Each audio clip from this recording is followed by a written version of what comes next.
adding my beef. I'm actually using a ribeye here. Give this a stir. Add some salt and pepper. Gonna add some onion. Next, add your garlic.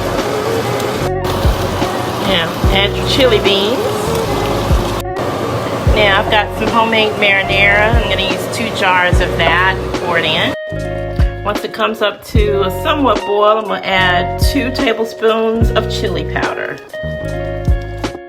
Then I'm gonna add 1 tablespoon of cumin.